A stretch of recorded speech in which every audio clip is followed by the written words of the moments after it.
This is Quentin, and welcome to Quentin's Enginewerks. Now, due to some of the content that we have on the show, viewer discretion is advised. So, kids, guide your parents out of the room. We're going to have a little bit of fun. Welcome to Quentin's Enginewerks.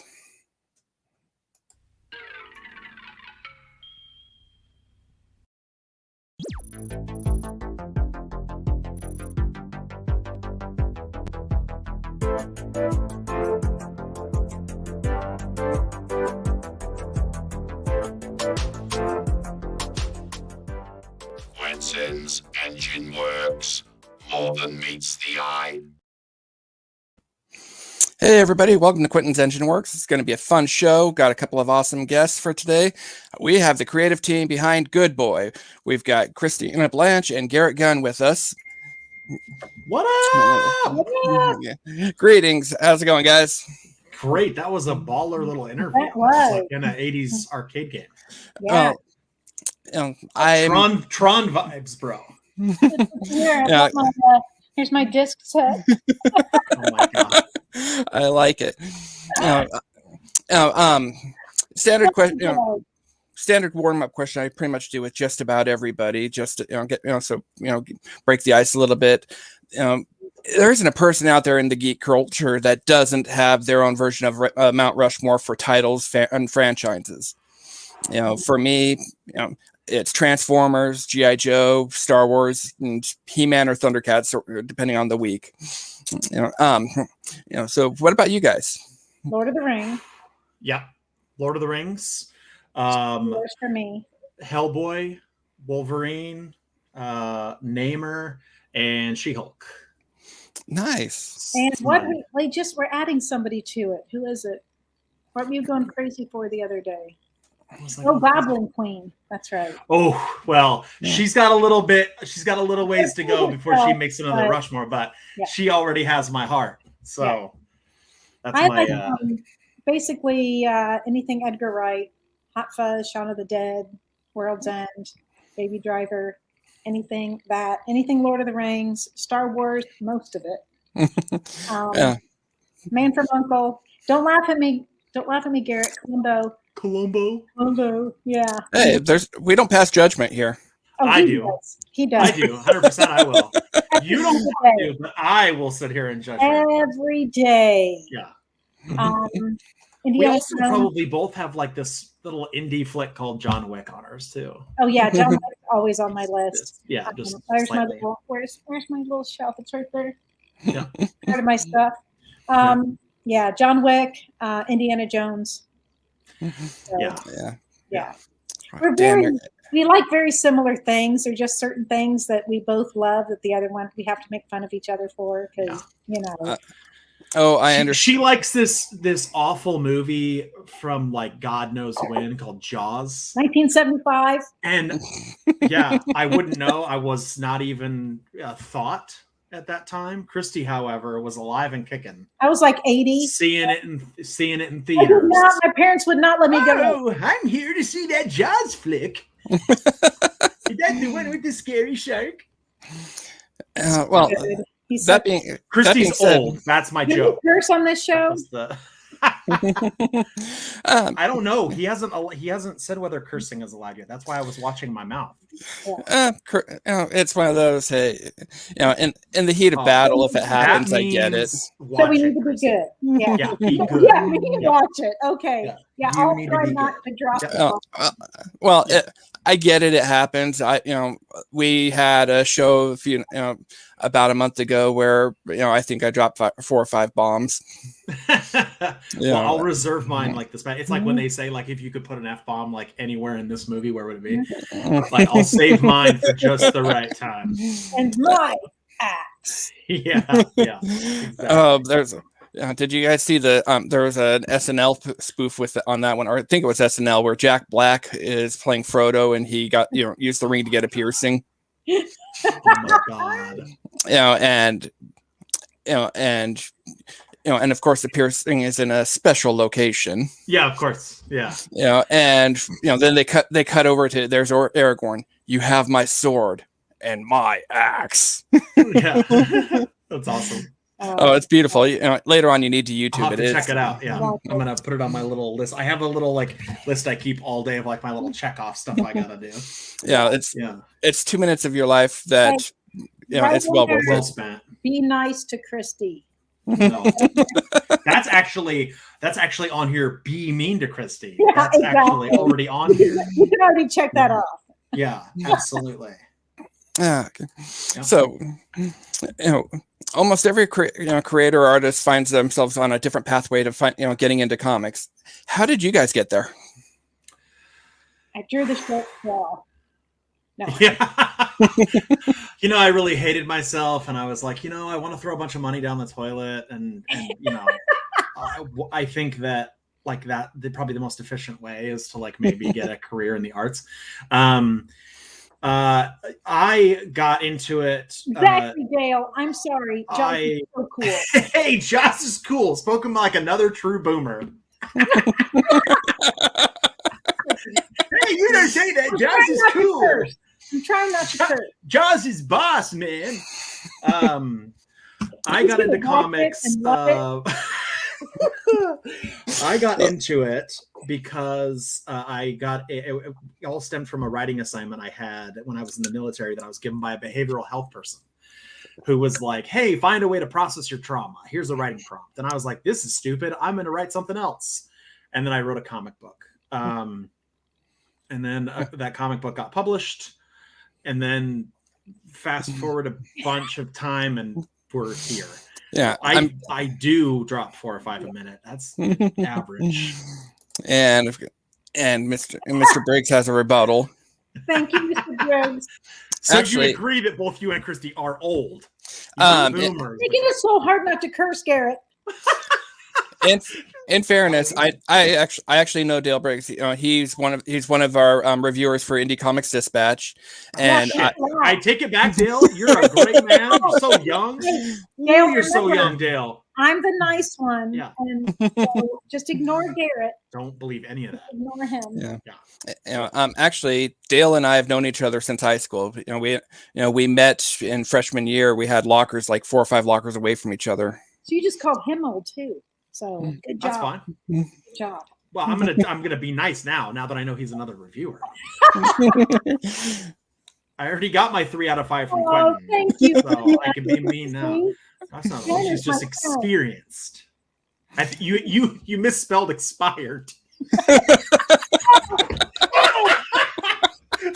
Oh my goodness. Oh, I'm on point today. This is going to be a fun show. I can feel it. It's going to be fun. Good. Yeah, and afterwards she'll beat me up. Oh yeah, big time. Yep. Okay. So, obviously we're going to talk a bit about Good Boy because hey, it kicked ass and took some names. It was perfect timing. You had Stray Dogs come out you have these anamorphosized characters that everybody's going, yes, more of this. Yeah. So you guys, Tony Fleeks and Trish Forstner, you all caught you guys caught lightning in a bottle. Yeah, it was not planned. Yeah. Not at all. I wish we could say it was planned, but it was not planned at all. Yep. Just lucky.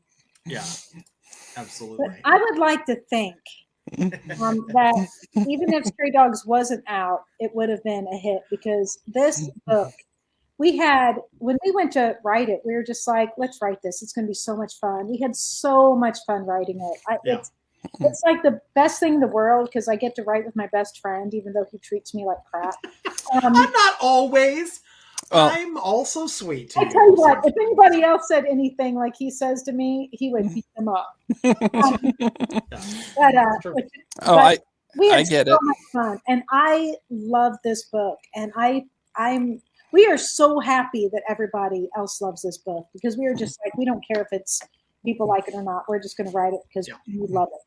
So along the way, while you guys were writing it, do you guys have any fun anecdotes or things that happened along the way?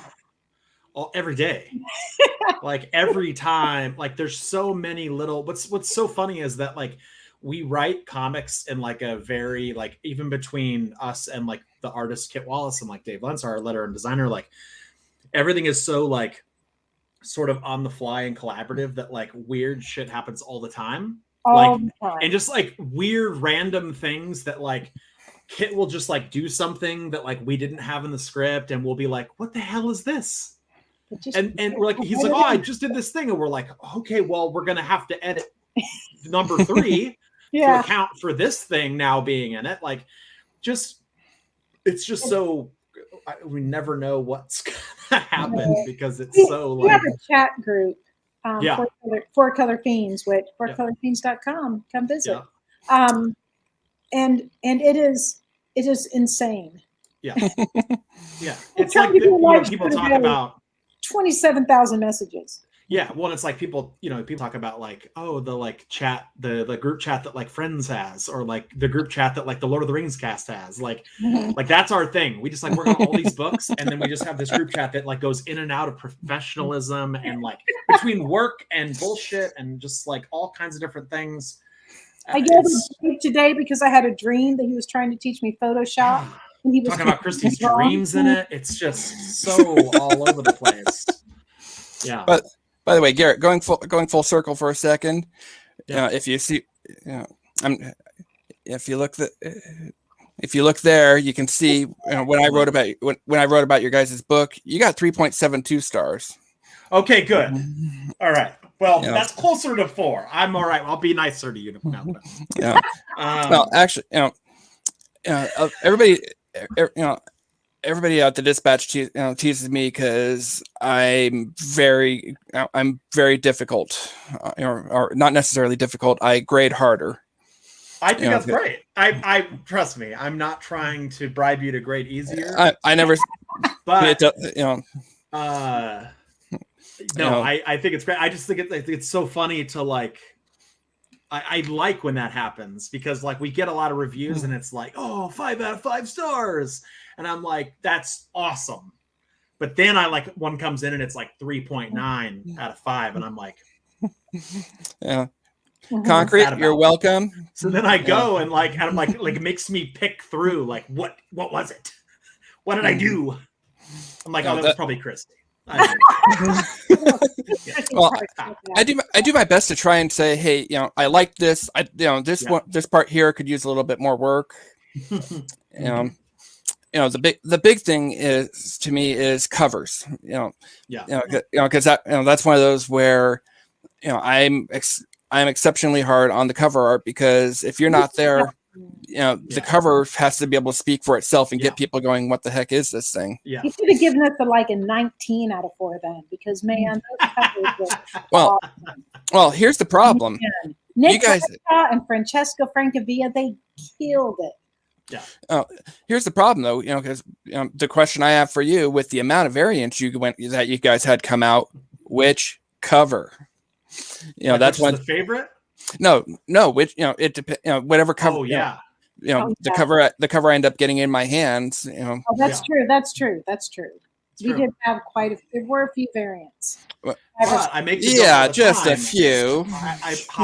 I make the joke all the time. Our gauge for that is Stray Dogs. I tell Trish and Tony all the time. I'm like, they had 78 on Stray Dogs #1. I feel okay being at like 20.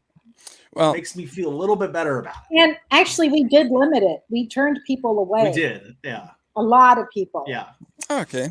Even like going into volume 2, like so many people as volume 1 started to like get popular, all these people all of a sudden like all these like retailers came out of the woodwork like, hey, so volume 2 #1, can I get a cover? And I'm like, back in the line, bro.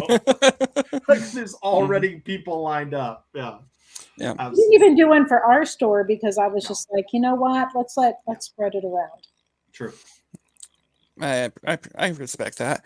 So going back to the here we have the cover A, the standard, which it's very pretty. Believe it or not, for those of you watching, we're going to play a game of Know the Show. Indie Comics Dispatch tomorrow is going to have a post where there's going to be a trivia question from tonight's show. Ooh, the first person to message Indie Comics Dispatch with the correct answer, I will be shipping that copy of the book that I just had in my hand to you, no charge. That's dope. I tell you what, we were so excited when Nick said yes to the covers. We could hardly believe it. Yeah. It's just, he's amazing. Yeah. And then Francesco, they were so different. They were so perfect. And Joshua Hand. Trish's service dog, right? Yeah. So good. So good. And his little baby. Oh my Yeah. Yeah. Oh, Yeah. I can't pick my favorite because they're all so I absolutely can. I And know what's your favorite. I know which one. the Two, cover A to number 2 is the best cover I think I've ever had on a book ever. It is the best. Nick, I'm a huge fan of Nick. So like even just having him say the words "good boy" is enough for me. But like he just like made my dreams come true on those covers. I totally get it. You know, for me, I was at a con and had my I've got a T-shirt with the Indie Comics Dispatch logo on it, and and a creator saw the shirt. I know you guys. Oh, we're gonna have fun. Yeah, it's awesome. Yeah, it's so great. Also, I want to commend you on that wonderful Next Men 21 you got up there on the wall. First Hellboy in color. That's a wonderful piece. And if you look closer at it, Mr. Mignola signed it. I got one of those. He signed right here. And then I got it tattooed onto my arm. Nice. He's the what? I'm going to be on there next. Well, nope. I don't want to know where that autograph's going. Right down the strip of my spine, you dirty-minded perverts. Yeah. Yeah. I'm not a pervert. We all say with one hand in the air and the other on our crotch. Oh my goodness. But going back to covers for a minute, though, covers are supposed to be the elevator pitch. Like I was saying, if you're not there, it's supposed to be, the, hey, notice me. Yep. What's your guys' elevator pitch for Good Boy when you're at a con if somebody actually hasn't heard of it? I mean, it's the first question is we say, have you seen John Wick? Yes. And they're like, yes. I love John Wick. Cool. So this is the opposite of that. The human dies and the dog hunts down everybody responds. Oh my gosh, I love that so much. Or they're like, what's John Wick? And then we just tell them to leave. No, we say, no, we don't. Watch John Wick. We say, oh, do we have a treat for you? Yes. And there have been people, believe it or not, that have read this book. And then they've said, you know what? I'm going to go watch John Wick now. And I'm like, you're welcome, Keanu Reeves. Blows my mind. We're out here doing the Lord's work for you, Keanu. You can thank us. We're going to make you a star. Yep. That kid's going to be a star one day. All because we told people to go see the movie. Yeah. Mm-hmm. Exactly. Yep. And Samuel Sammons, Christine Garrett, always pleasures. Yeah. Oh, did you guys get a chance to check out Berserker from Keanu? Oh yes. Oh yes. Oh yes. You mean like the Roy? What is it? Old Guard is the series by Rucka, right? No, not Rucka. What's the Netflix one? The Old Guard, right? Or is Old that? Guard. Yeah, that's it's Berserk. It's John Wick meets that. Like that's Berserker. Was a huge seller in our store. Yeah, they had like a $4 million Kickstarter. Except it's a huge seller everywhere, bro. Funny thing is, somebody comes in my shop. I have a comic shop, and they came in and they said, "Hey, do you have that reverse John Wick book? That reverse Keanu Reeves book?" And I was like, "Oh, you mean Good Boy? Yeah." And he was like, "I don't think this is it." And I'm like, "No, it is." He said, "The one that Keanu Reeves wrote," and I went, "Oh, you want Berserker?" It is Rucka. Okay. Yeah. Thank you, Joshua. I thought so. Yeah, so I sold him that, but then he also bought Good Boy too. So Yeah. Again, you're welcome, Keanu. Exactly. Yeah. Did you see the program he had going? If you for stores, if you pre-ordered 1,000, you'll get one signed by him. Yeah. I didn't do it. But then you could return whatever copies you wanted. So like people just did the 1,000 and then just returned 925 copies. I didn't do it because I felt dirty. I don't blame anyone else that did. It's just I couldn't do it because I hate destroying comics. She's judging you guys. I'm not judging. I'm kind of judging. Yeah, I was looking at that number and going, okay, I live in a fairly big area. It's roughly the size of Reno. And I was going, okay, at 1,000 books, if every single comic book nerd in the region buys a copy you might hit the 1,000. Yeah. We live in Muncie, where there's not 1,000 people. Oh, there are. Just kidding. There are, but it would have just been so far out for us, and the thought of wasting all of that, I just couldn't do it. Yeah. I understand that. Boy, I would have done that. Yeah, which I mean, like you did do that. You bought like 1,000 copies. I did. Yeah. And Samuel came up with an awesome question for us. If they did an animated film, who do you want doing the voices? I kind of go back and forth. So what's fun? I just had this conversation with somebody the other day because we're working on animating a pilot for Good Boy. Very cool. Doing like a proof of concept pilot. And we literally, like me and the casting director, like the voice director, were talking about like, who would you see like being this voice? And I struggle with it a lot because like he both like it, I could see him so many different ways because I feel like he's like very like flexible as a person. Like he's very young, but like he also like speaks, I think, with like a lot of purpose and a lot of like wisdom. And like, so I struggle because he's somewhere between like Keanu and Sam Elliott. I think it should be Timothy Oliphant. Oh, I could see that a lot. You're just saying that because you just watched him in Book of Boba Fett. Well, I did that also, and I could see that. I like that a lot. Yeah, he's very. The thing I like about Timothy Oliphant is he puts like a period on the end of all of his sentences. Yeah, on every single one. Speaks very matter of fact. Yep, and like that it would fit very well. That's it. I was kind of thinking Samuel L. Jackson. That would be really fun. Yes, that would be so good. Yeah, it would be a very different story. I feel like it would be. Yes. But I also like kind of like the idea of like him sort of sounding more innocent. Like he's clearly been through like so much crap, but like I think like having sort of like a softer like voice to him would fit very well too. It's going to come down to we're going to hear voice actors play the character, and then we're going to be like, okay, there it is. It's the same thing as when you see art. You're like, no, this isn't what we need. Yeah. This isn't what we need. And when you see it, you're like, that's it. Yeah, that's it. You just know. I completely understand. I had the same discussion with James Patrick about Kaiju Score. Going. I had my mental list of okay, here's who I see being all these different characters. Yeah, and I'd be okay with like an unknown who was perfect for it too. You know who I could. You know who I'd really like to see play him. I don't think it would ever happen. But David Harbour, I think, would be a really good. Oh my god! Too. Oh wow, he'd be really good. Because he's like David Harbour sounds very like wise and smart and like daddish, but also like he can be giddy and like stupid. So yeah. That would probably be if I like had to just pick somebody. I could see that being with his Justified. I love Justified. It's so good. It's so good. Yeah, and we have lots of people in that. I think he'd be good.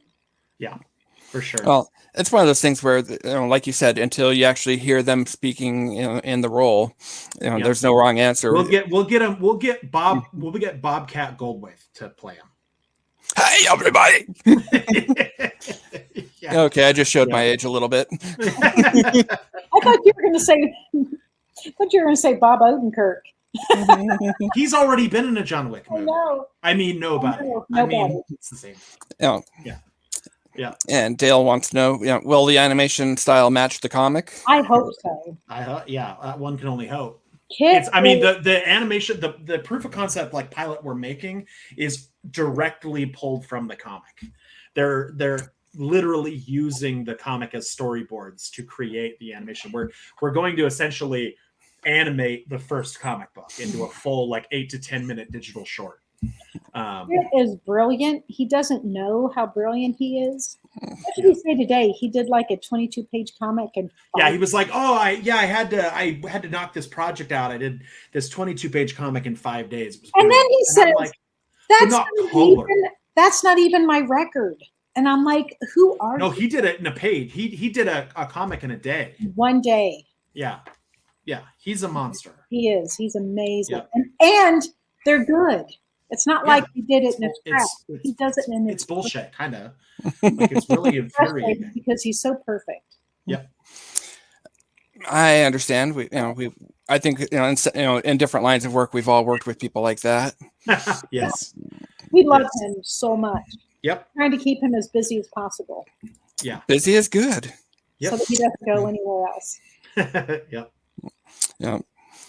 So obviously, I know volume 2 of Good Boys in the works. Do you guys have any other projects coming up? So many. So many. Oh, So many. well, Garrett, I know because I remember just when I met you at Rose City, I walked away from your table with a copy of the Good Boy Ash Can. I got Cold Dead Hands, Warcrons, and God, I'm missing one because I know it was like 4 or 5 of them. It's a lot. Yeah. Good. Yeah, we got so much stuff coming. The next one I think is Christmas Caroline. Yep, oh, that's right. Christmas Caroline comes out this month. Which I've got that on pre-order.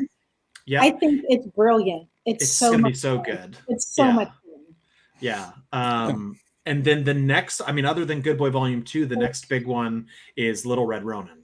And Postmasters. And Postmasters, yeah. Oh, okay. For people that aren't familiar with any of these titles, Christmas Caroline, how do you describe that one to people? So Christmas Caroline is a coming of age tale. No, it's it follows a disavowed elf who seeks revenge for the murder of her brother at the hands of Saint Nick. Santa's pretty much a jerk. Yeah. And she's out to get him.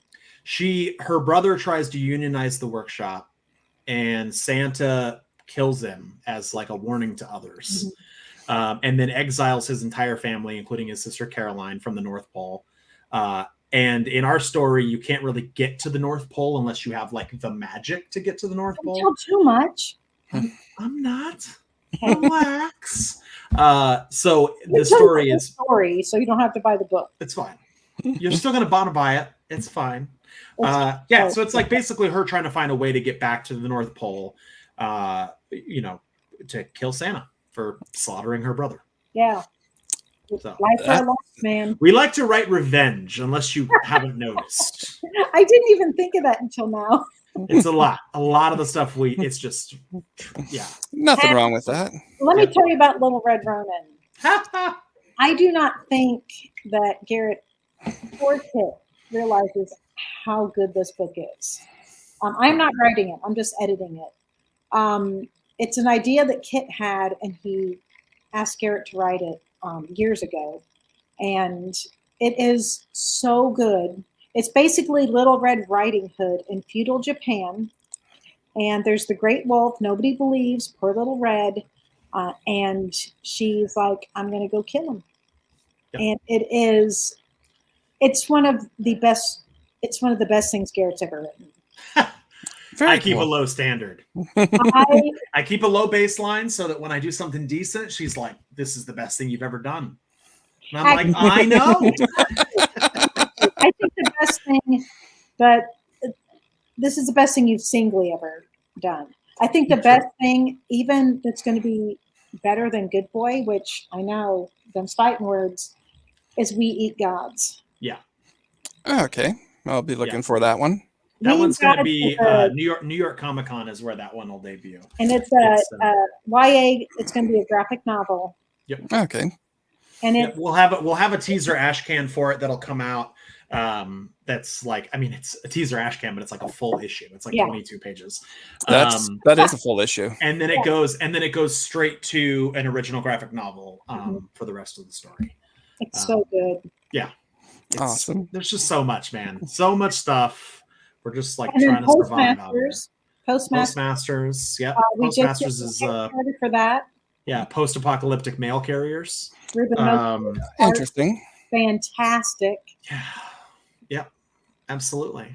And then you have Beasto Blanco. Yes, I'm doing a book right now. There's a metal band called Beasto Blanco. It's led by Calico Cooper, Alice Cooper's daughter. Okay. and Chuck Garrick, who's the guitarist for Dio, and and Alice Cooper and a bunch of other people. They brought me on to write a comic for them about their band. And it's sort of like a weird, their band is very like conceptual and like very sort of like character driven. Yes. And so like they wanted to do a comic that was sort of based on these characters that they pretend to be while they play. Okay. So that's actually the 22nd of February. The band like signed a bunch of the ash cans and stuff. Like the whole band signed these like limited preview ash can copies, and Comic-Con Line is going to have them for sale. Comic-Con Line. Comic-Con Line. It's going to be sick.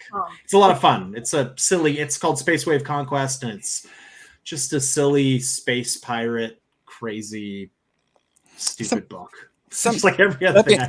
Honestly, sometimes we need that. Not everything needs to, not everything needs to be, of mice and men. Not everything needs to be homework. Sometimes you need to read something that just makes you smile. Like it just makes you smile. Mirka Andolfo, she's got Sweet Paprika. That's one of the ones I read just because it makes me laugh. Yep. Yeah. Also, she's just the most incredible artist too. It's really just crazy. Yeah. Phenomenal. I was supposed to meet her at Emerald City Comic Con a couple of years ago, but then, well, hey, some things went a little bit sideways for a lot of people. What happened? A little bit. Just a little thing. Wait, what happened? Something happened in the world? What happened? Yeah, pissed me off. I was supposed to have my arms around Kieran Gillen, damn it. I was supposed to be moderating a panel with Simon Pegg and Nick Frost. So that sucks. That sucks. And you would have met him, Garrett. I know. I don't want to think about it. I don't want to think about it. Yeah. Yeah. When it comes, like we were talking about, a couple of years ago, we all got told, okay, we're going to take a break for a couple of weeks. And after a couple of weeks, things didn't change. And fat and just miserable. Yeah. It's fine. Yeah. Well, hey, I know I picked up my COVID bump. I think I probably put, between then and now, I probably put on, well, we won't talk about it. I'm going to the gym now. I'm expecting in September. I think I'm a little bit, I think I'm probably closer to a December. Little baby Big Mac. Yeah.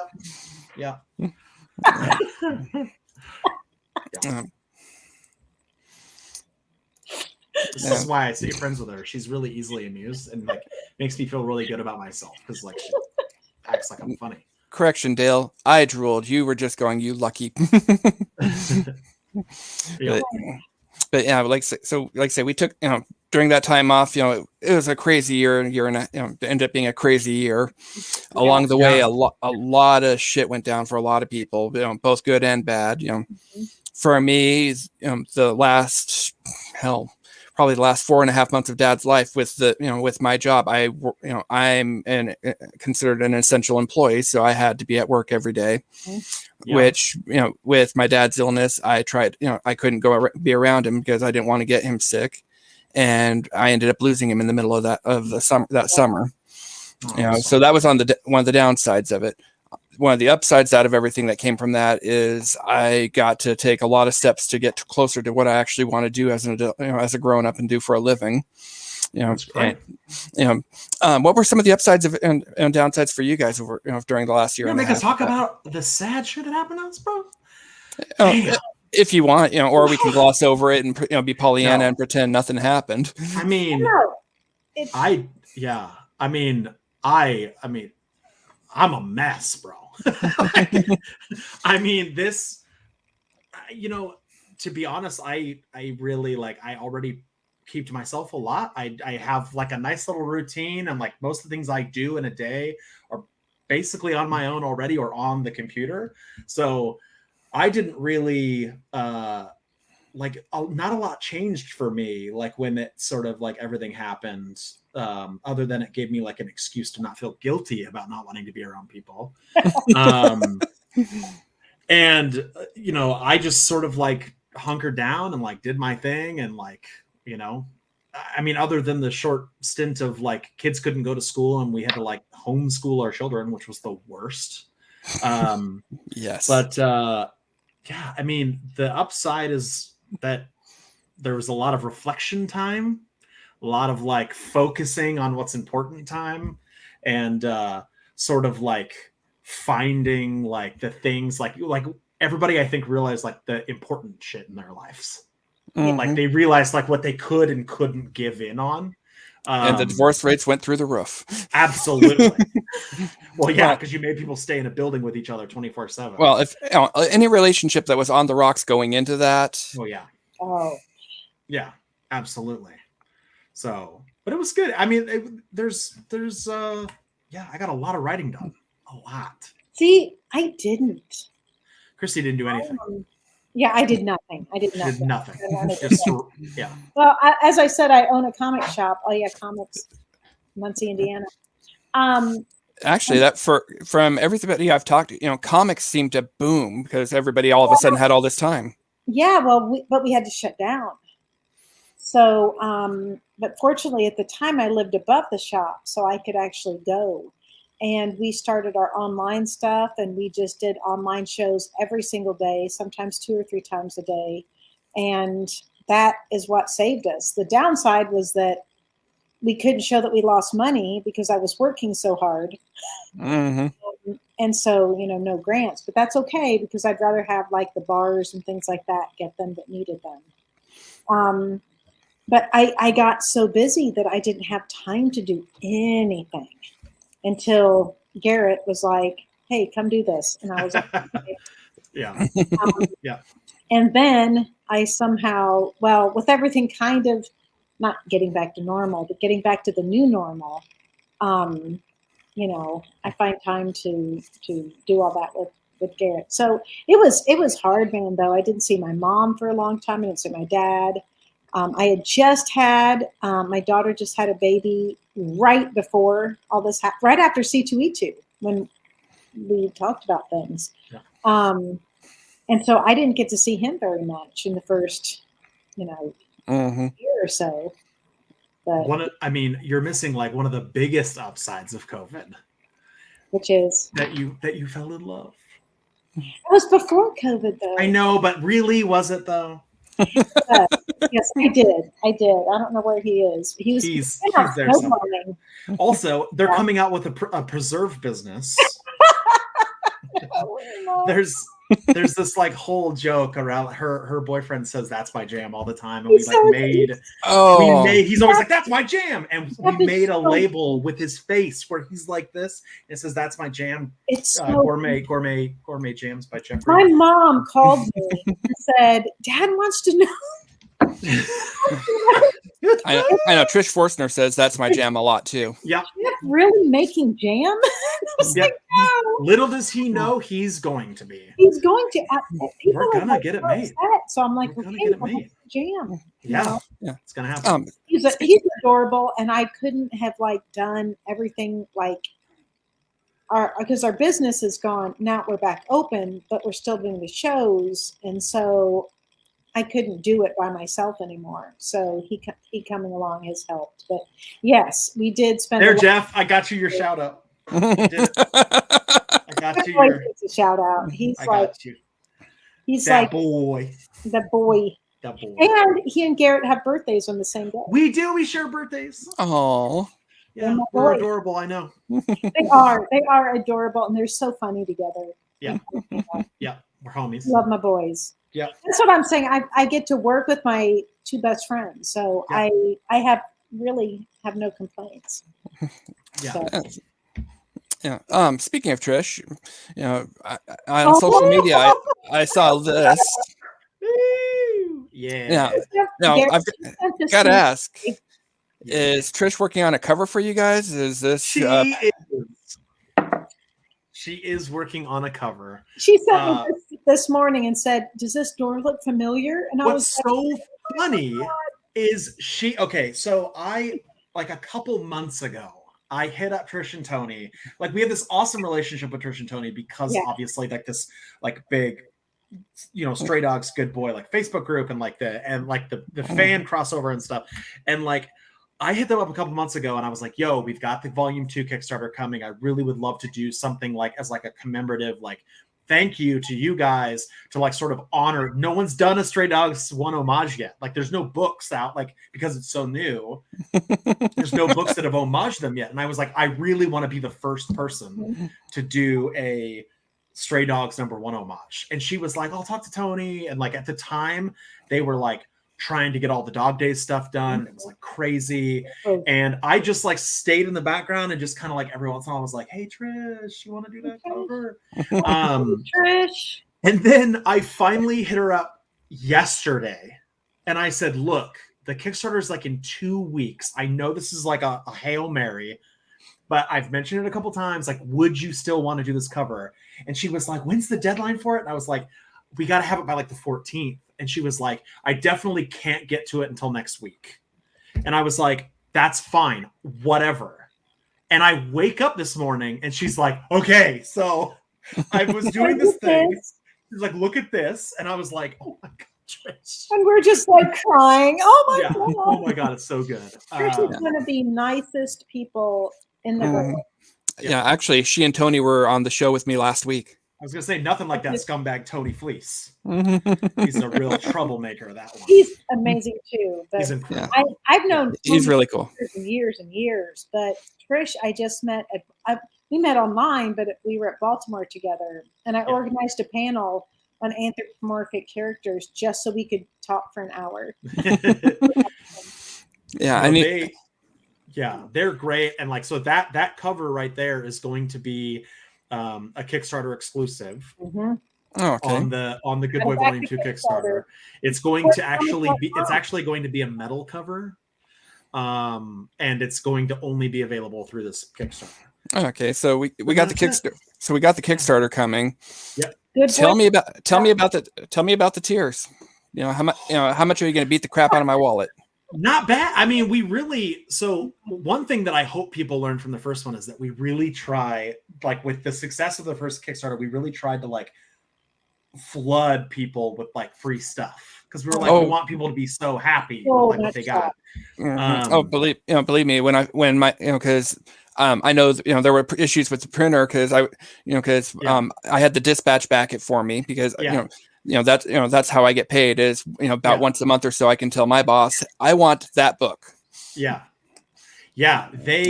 So we like when we did this Kickstarter we were like, well, we want to we kept it pretty similar to the other Kickstarter. We sort of like scaled back the like different versions of the book. Like there's no chromium one this time. It's just like you've got the cover A, the cover B and cover C, and that's it. We've got some really awesome guest artists. Very cool. Trish on the first one, we weren't even sure it was. Well, I wasn't sure. Yeah. I wasn't sure it was. I was like, do you think we're going to make our goal of $9,000? And in 2 hours, it's at $9,000. And I was like, oh. So we just kept adding things because we're like, we won't get to hear it, but we're just going to go ahead and add this. Well, for the amount of stuff that people were, single one. Because honestly, Good Boy came on my radar because I've got a buddy who really likes Stray Dogs, and he knew I was reading and writing about all the books in that run, and that I had interviewed Trish about a year ago, and he was going, "Dude, have you heard about this one coming down the pipe?" And I went, "Oh." That's when I found out about it. So I already knew about Good Boy a little bit when I met you in Portland, Garrett. Because I like I say the printing thing, the amount of swag you guys made up for with that. Because Frank, I'd be lying if I didn't say I was part of me wasn't going, what the hell? Because here all these local comic book shops have the first issue, and I still haven't received mine. Yeah, we're trying so hard to get everything to people, and I totally get it. Yeah. We weren't going to send out, crap copies. Yeah. So. Well, the other thing is too that we like sort of, the only thing that sort of made up for it, for my conscience, like dealing with it was like, I'm like, okay, yes, they're getting #1 after it's like in comic shops, but they're getting the rest of the series before everyone else. And volume 2 and the volume 2 ash can and like really like and like foil covers and this and that, like trying to like really the greatest character in this series you haven't even met yet. Oh my. She loves him so much. I love him so much. I tell Jeff it's a good thing he's a fictional dog. Yeah. So volume 2, I mean, we've got it's like the digital copy is like $5. You get cover A for 10. I think it's 30 again for the Kickstarter exclusive plus the new coin. Okay. And then there's like a tier at 100 for the metal and the coin and something.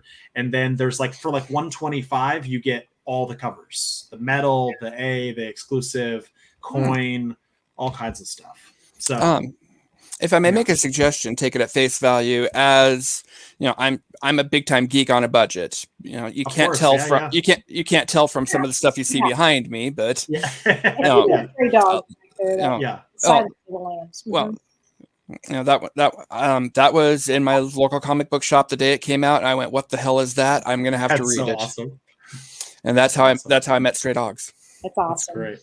But go for your the campaign, the number of Kickstarters where I see this, cover A, cover B, okay, that's great. You've got all these different covers. You're not telling us who the artist is. You're not giving us a preview of it.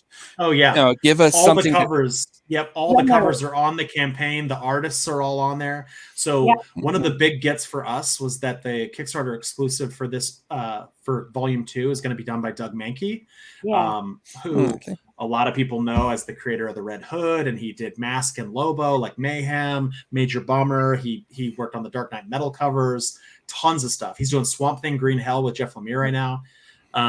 He's a legend, and he's doing the Kickstarter exclusive. We have when you go through the campaign, we've got all the cover art. We've got everything listed out, like super detailed. Nice. Yeah. And Sam brings up a great question that I was actually on my mental list. Do you have a list?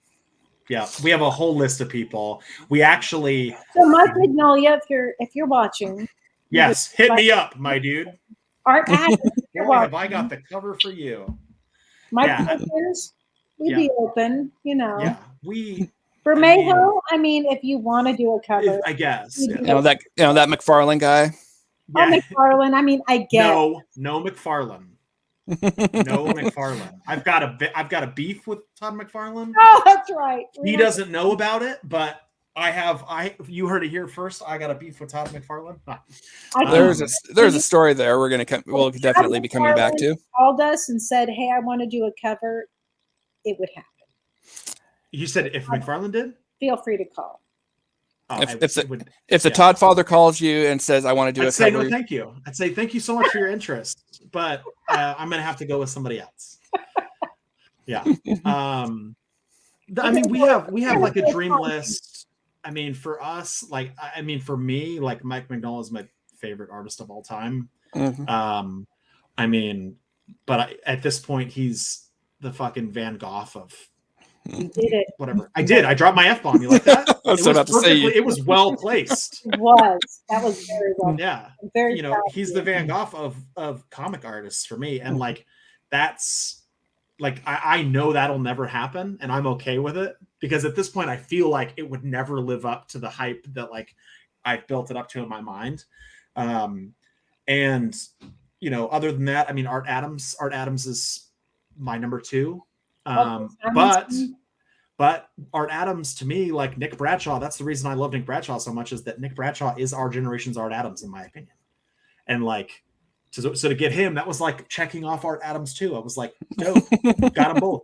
Walter Simonson, Eric Powell. I love Eric Powell. I would love so many. I mean, there's so many people. Exactly. It's kind of like one of those things. It's almost honestly, it's almost like when you're doing wedding invitations. Where do you cut? Where do you cut off? And then my other one that I'll never get is John Byrne. I mean, that's probably Magnola, Art Adams, John Byrne, done. Like that's 3. I have a few. I think. I can't get Bernie. R.I.P. Yeah. He's my favorite artist. Walter's probably second. Bill Sienkiewicz would be cool. We're just gonna not address that. Nick Bradshaw is awesome. Yeah. I can't believe we even got him. And Francesca Francavilla is amazing. Yep. Again, it's like Bermejo. He is. I don't even know why they do A covers of Detective Comics. Yeah. I look at him and I'm like, why?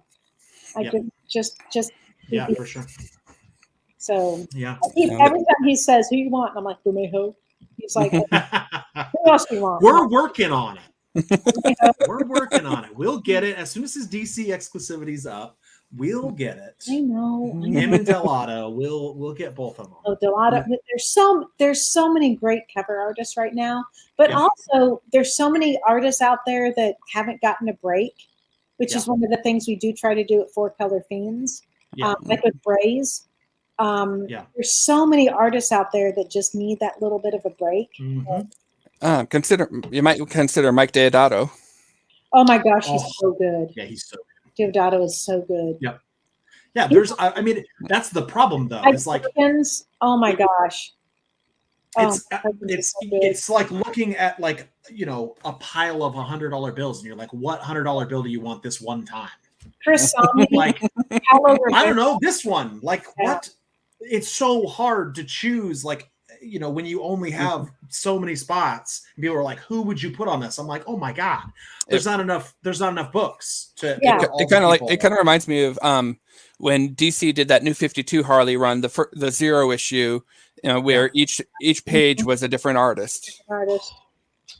So sick. Yeah. So good. Crazy. Yeah. There's a lot of people that we love. So yeah. I'm going to do I need to do a quick shameless self promotion. If you like what we're doing here with the Indie Comics Dispatch, we have a Patreon.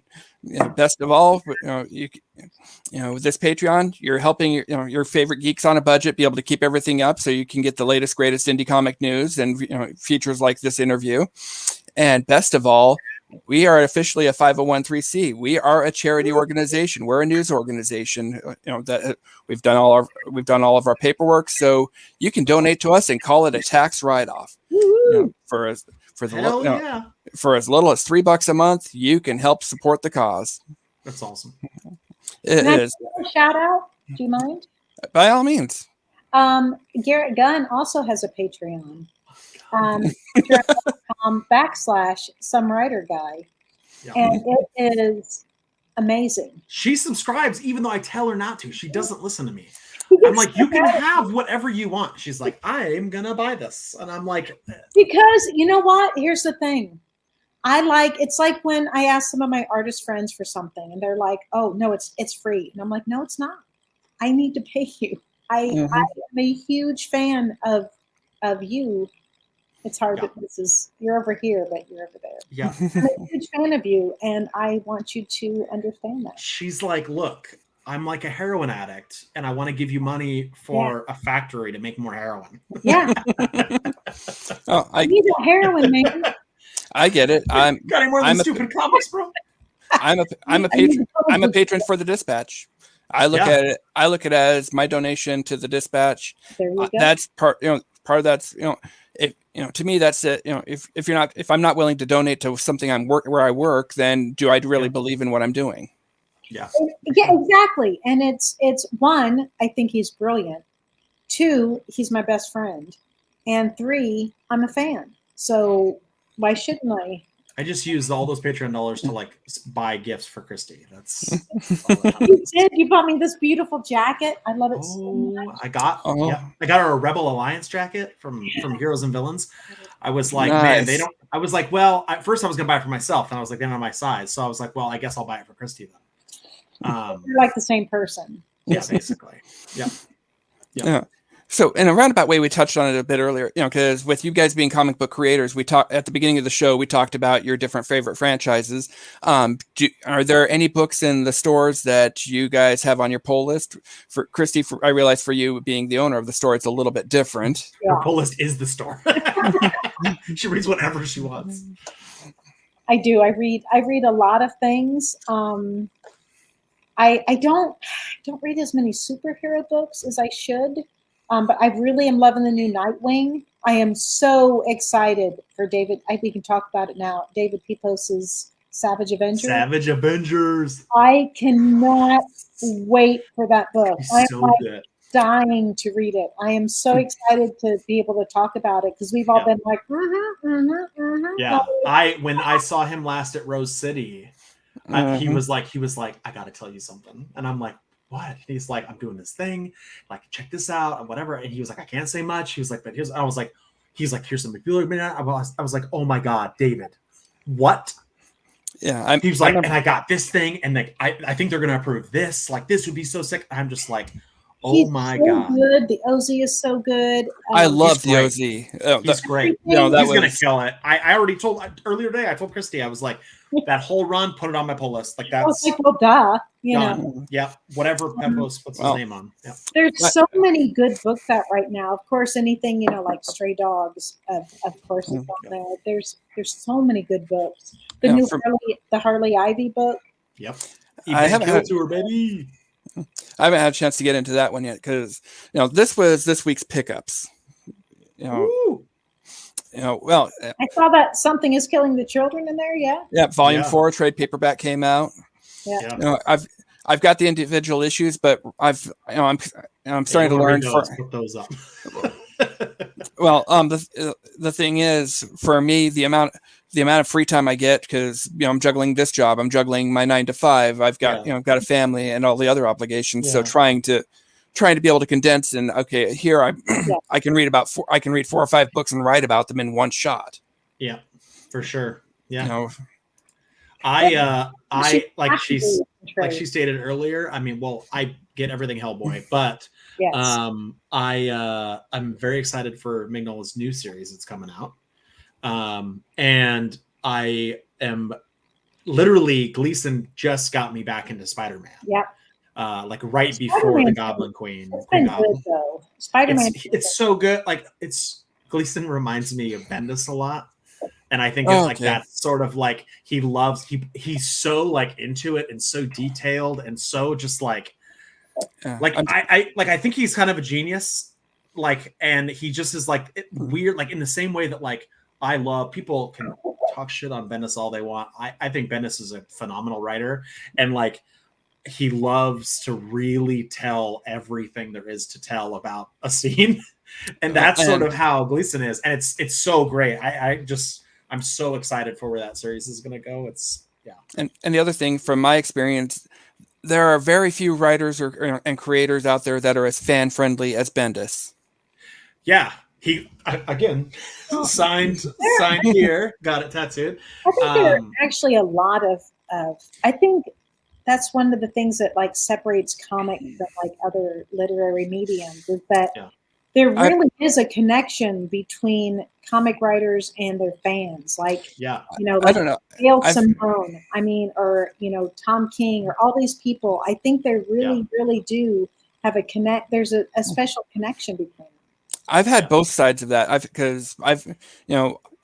the ultimate fanboy. I get paid, I get paid to be a fan. Along the way, some of the people, I've got you guys, Trish and Tony, I'm looking at everybody else going, that's right. I've got the creative team for however long, just me, whatever I want to ask is fair game, and like I say, so on the show, people have been great for the most part, but at cons, there've been a couple times where that phrase, never meet your heroes. Oh yeah. We talk about that in our group all the time. Absolutely. That's I'm keeping names out of it, there have been 2 times where creators, artists that that I just grew up worshiping their work. Yeah. And I didn't know they were going to be there until near the end of the show. And I went, oh my God, you're here. I'm so, I'm a huge fan. Can I shake your, and, these different people both said, if you're such a fan, buy something. What I say all the time, sometimes I wish that I didn't know some of the things that I knew, because it would be so much easier to be a fan. Yeah. And I think that's what you experience too, because you know certain things and you're like, with one of them, hey, thanks for thrashing a good chunk of my childhood, you dick. Yeah. I've experienced the same thing with people that shall not be named or that were already named in this in this interview. Now you can guess it. Yeah, I think you can guess who. I'm pretty sure I can. Yeah, and like what's funny is that the thing that I really am proud of like this small little like dent that I've like made in comics is that like very often people are like, whoa, dude, like they'll message me. And I like message them right back. And they're like, whoa, dude, like I didn't think you were really gonna like hit me up, or like didn't think like I'd get a response, or like this is so cool, or like they'll message back, can I send you a book for you to sign or whatever? And I'm like, sure, send it, just cover the postage, like I don't care. And like it's just so crazy to me that like people are out there and like want to be in this industry and don't want to like give their all to like the people who are like supporting them.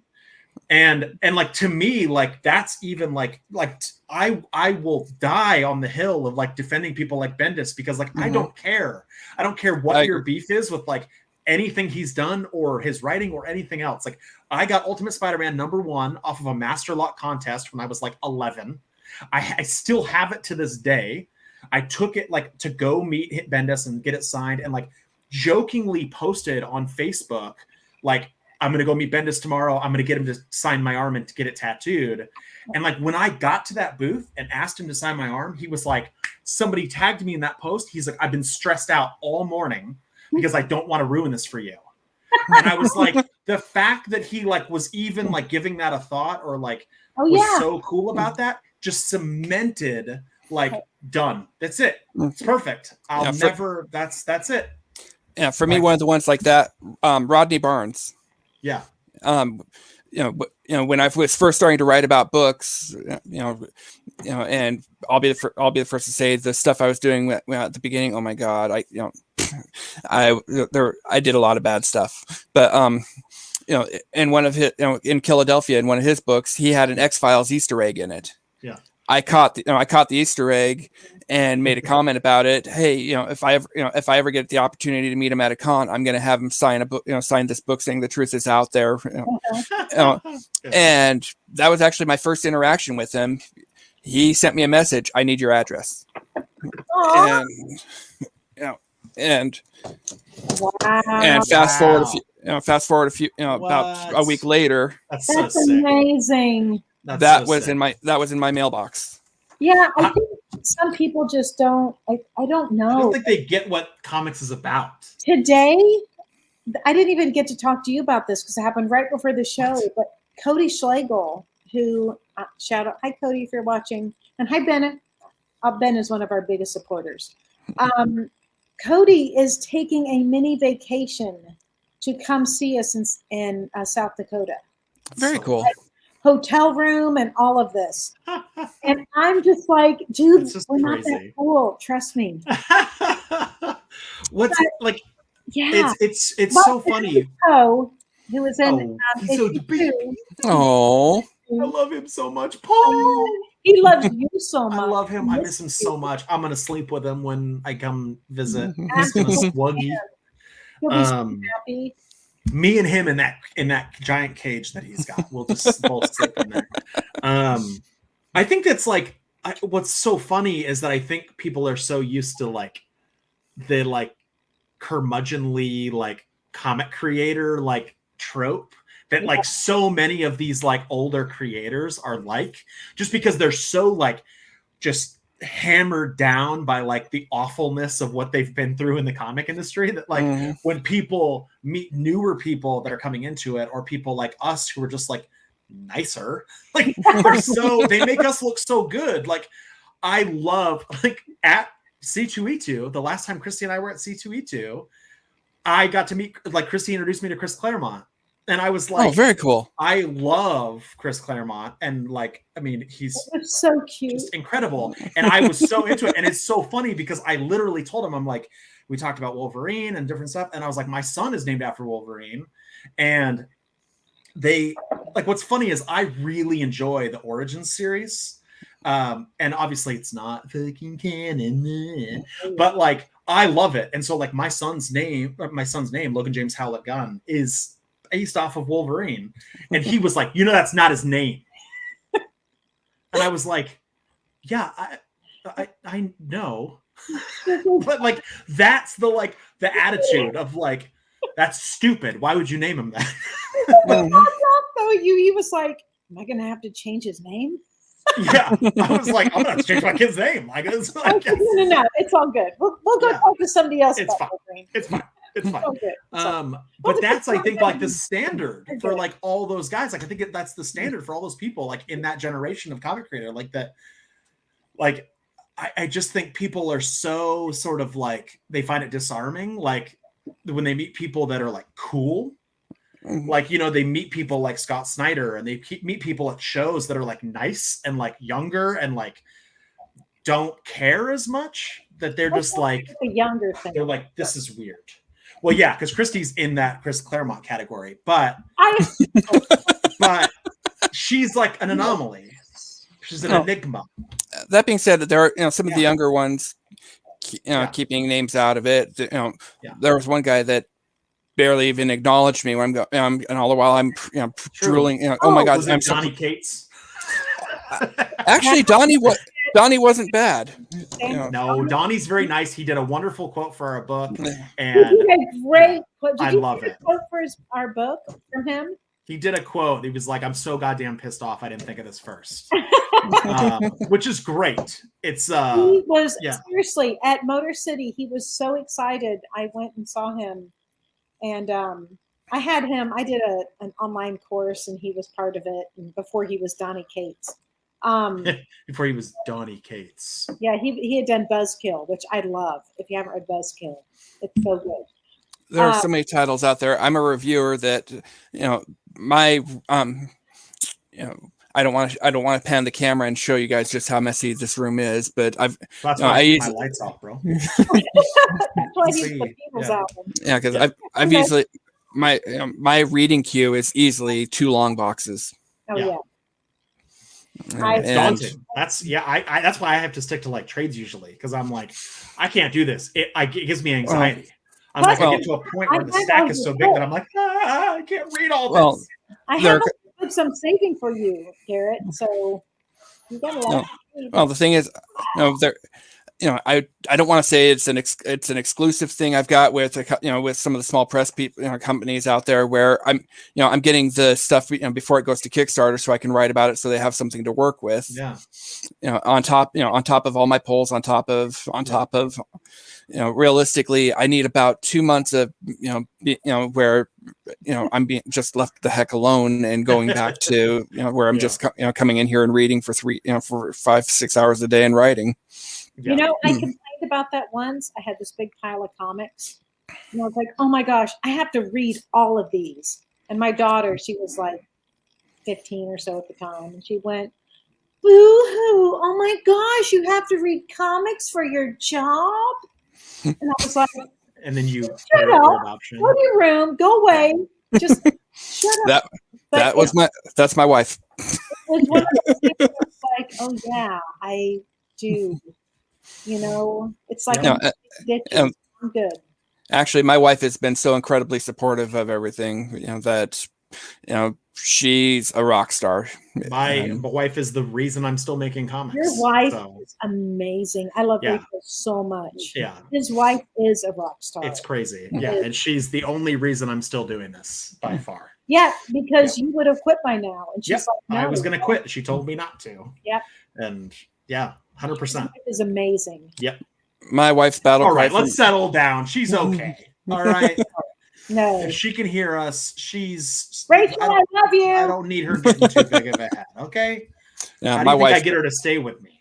She gets too many thoughts in her mind about how great she is and all that, and then she's gonna be like, this guy, No.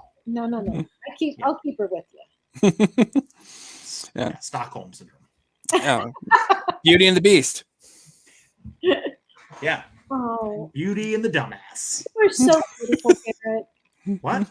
You're so beautiful. Oh my God, you need to stop. I think you're really nice. Drunk. She's getting drunk. Christy, I told Christy to stop drinking while she does these.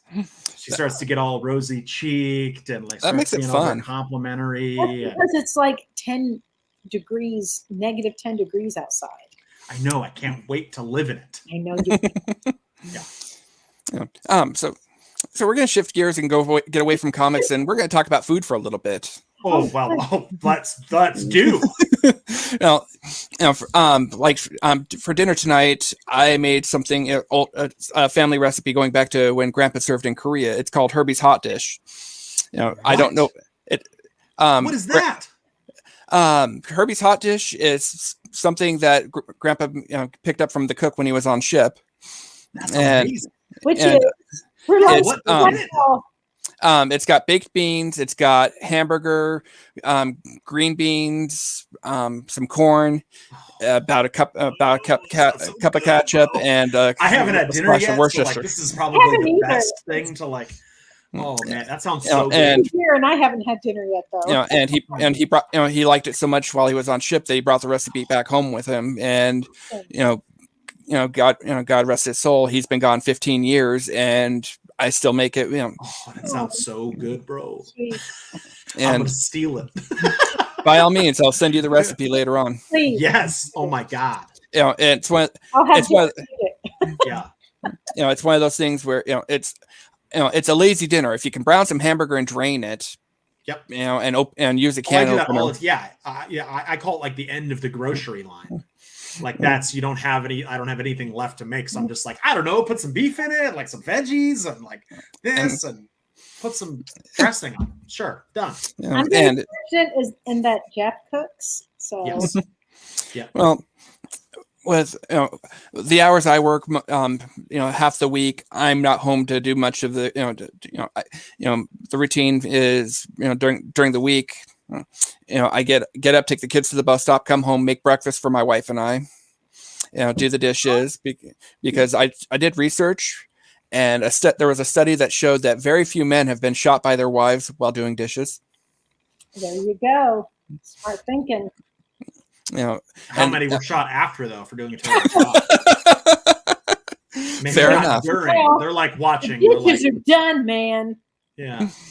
But in all honesty, for the amount, as incredible as she is and with everything she does with the kids, if anything I can do to make life easier for her, I'm happy to do.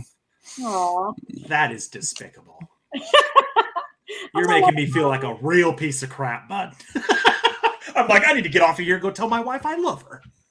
The other part of it is that it increases, things like that help increase the possibility of that magic moment happening. Yes, I am all in favor of anything that leads to magic moments. I'm trying to Were we supposed to be talking about food though? I want to get back to I thought food. we were. I'm still hungry. I'm like, I am so hungry. I was going to make, Jeff was out there doing the snow thing with the snow blower, and I was supposed to make dinner, but then I had to do this, so let's see. Maybe I'll shovel snow instead. One of the other things my wife makes for me, especially for game days and whether it's sports on TV or we have a game night, because God, the amount of games we have in this house is incredible. But do you have the game Mysterium? I believe we do. Oh, Christy's writing a book for Mysterium, and she's like trying. Yeah, I'm writing the book for Mysterium. Actually, reach out to John. I think it's John Konovich, or I'm sure I'm butchering his name. Munchkin. Oh, nice. I love Munchkin. It's D&D without the hassle of creating a character. Go nuts. Actually, D&D meets shit on your neighbor. Garrett, have you played? Oh yes. So is there a better description of it than that? No, I think that's great. Yeah. I'm all about games that are easy to play, because if I'm playing a game like with the only time I really play games is like with my kids and wife, and I'm like, I got to walk in and be like, okay, come on, what is let's do this quick. Pandemic is actually really fun. It's a little bit more to it, but we're working on a comic for Pandemic as well. Yeah. Yep. Oh my! I mean, I'm project managing it. I'm not writing it, but yes, we're doing comics for Mysterium, Pandemic, and Legend of the Five Rings. Mm-hmm. Remember how I was talking about having kind of being an exclusive, doing the promos on all that for you guys, for creators. I remember that. Because especially because and then when the Kickstarter comes out, I'm ordering 5 of it because the number of people that absolutely love Pandemic that I know. So if I can, I'll be spreading that one around. It's gonna be great. Yeah, for sure. Let's get back to Mysterium though. Christy's like, let's go back to the thing about me. Yeah, Typical boomer. It's all about them.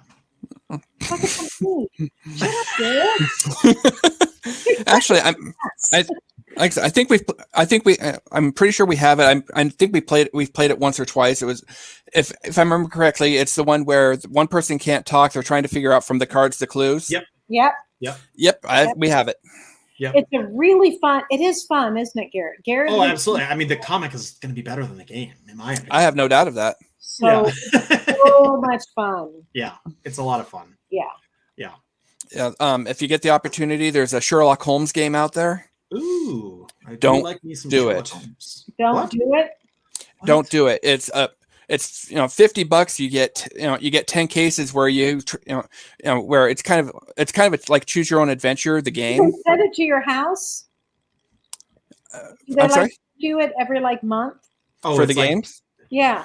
No. Okay. It's you buy the game, and it comes with 10 case. It comes with 10 case files or 10 stories that you have to figure out, and you have to see how quickly you can do it compared to what Sherlock did. Okay. The game has 0 replay value. Oh.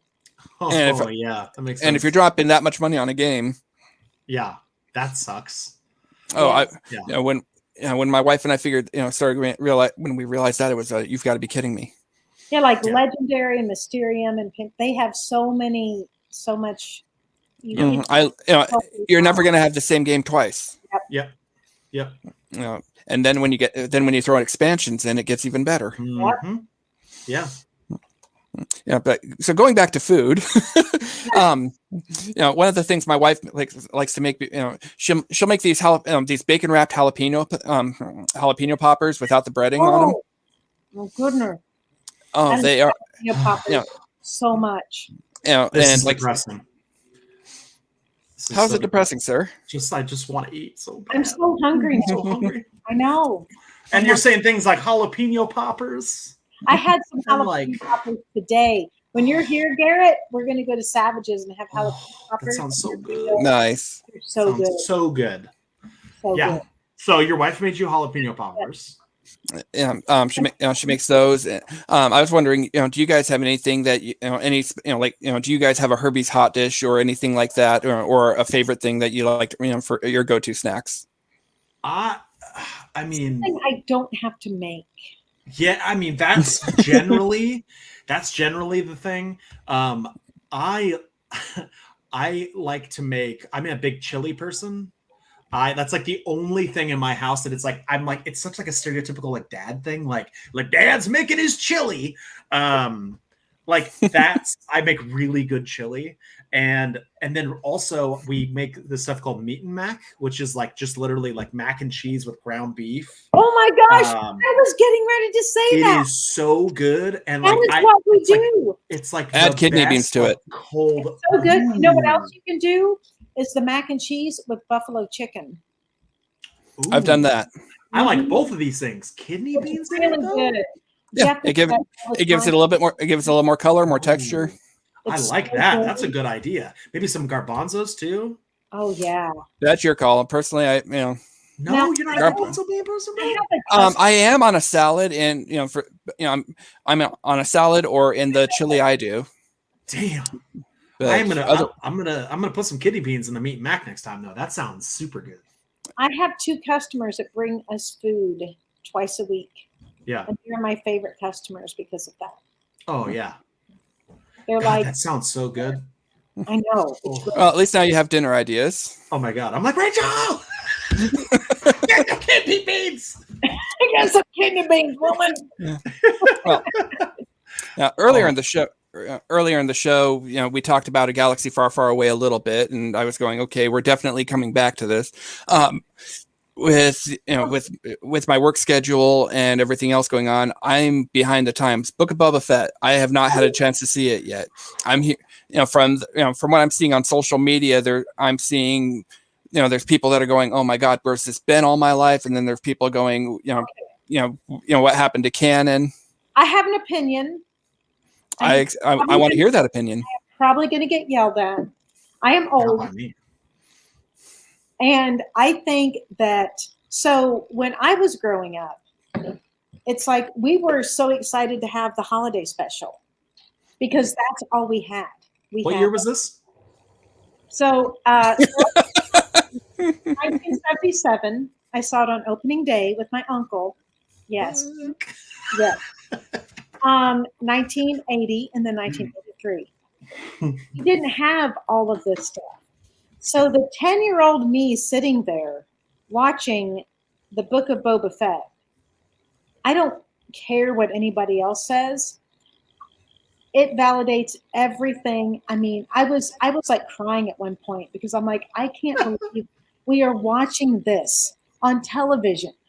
This is something that I would have never imagined that we would see ever.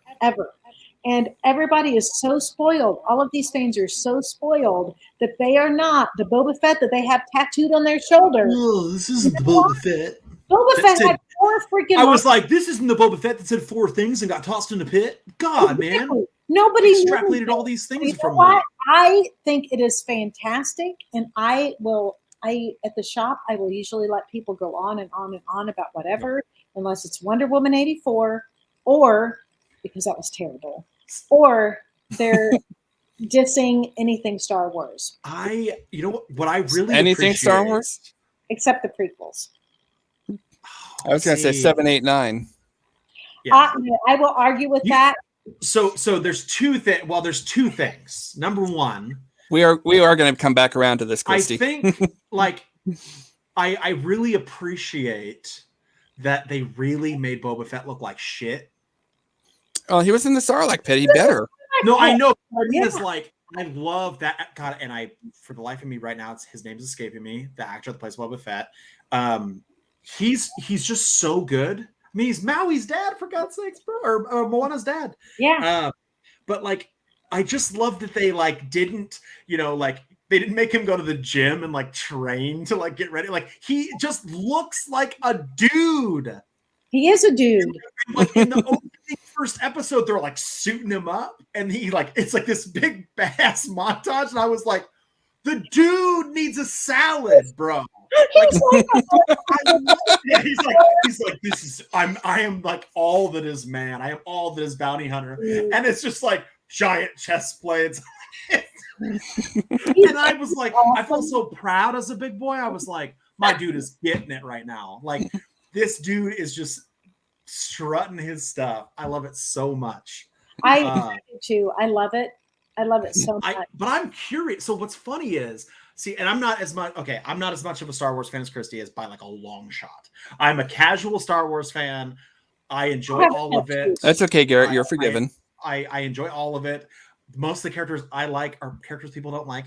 But I heard this crazy fan theory the other day, and I actually don't know if it's a fan theory, if it's actual an actual thing, that George Lucas had planned this whole arc for Jar Jar Binks that because it was so poorly received in merchandising even before the movie, that they canceled all of it. And that's why he's so bad in the movie, is that they took out all the stuff that has to do with this whole buildup he was going to be in. Oh, my fan theory is he was a Sith Lord. That's the thing, is that everyone's like, oh, he would have been this big bad dude, and this was he was a sleeper spy basically. I think that's not true. I don't, but Lucas is on some weird shit, bro. That dude is out there, so I can see it being a thing. From what I heard, Jar Jar came into existence because it's for his kids. Mm-hmm. Oh, but yeah, sure. And you know what? Kids that watched it, not mine, but kids that watched it were like, "Oh, he's great." Mine were like, "What?" And that was just. There are very few characters in any fandom that are as polarizing as Jar Jar. They're either you absolutely love him or you hate him. Man, Robot Chicken did it the best. Did you see that? Robot Chicken, where No. He's at Darth Vader, and he's like, Annie, what happened to you? And all this, and so it ends up the Darth Vader like puts him out in the into space, and he dies, and he comes back as a ghost, and he's like, Annie, we can be together forever, and Darth Vader's like, oh my gosh,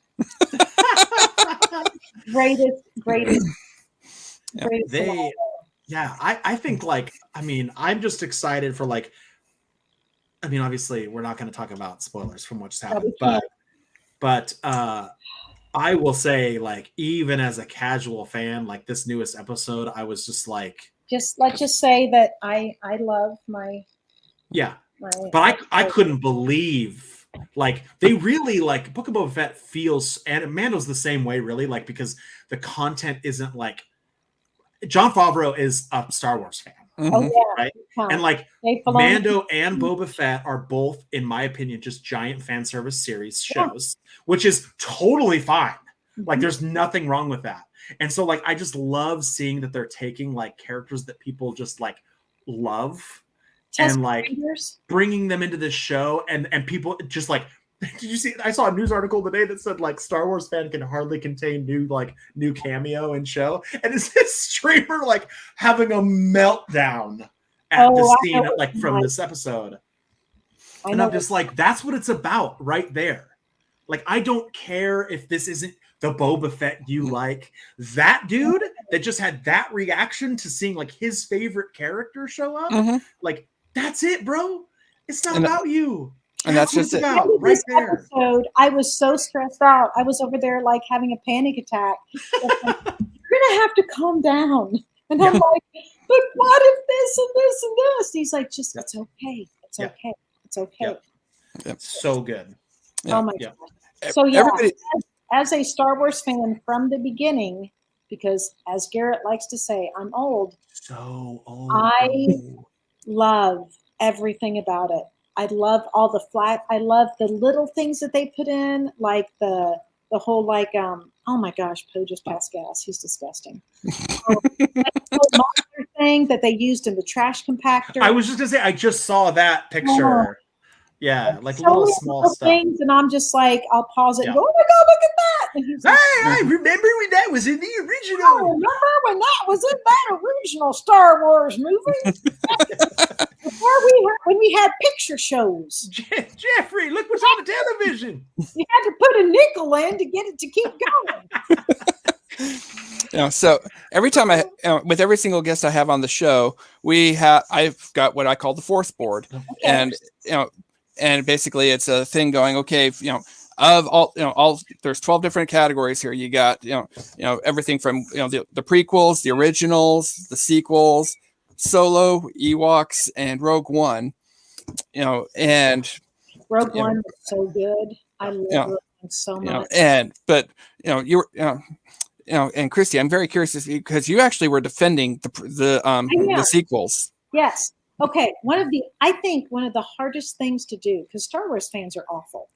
Oh, I just get to sit back and watch this happen. So to take a cherished franchise like Star Wars and introduce 3 new characters into it that are good is so difficult to do. And they did it. I mean, I named my dog after Poe. I think Poe is a great character.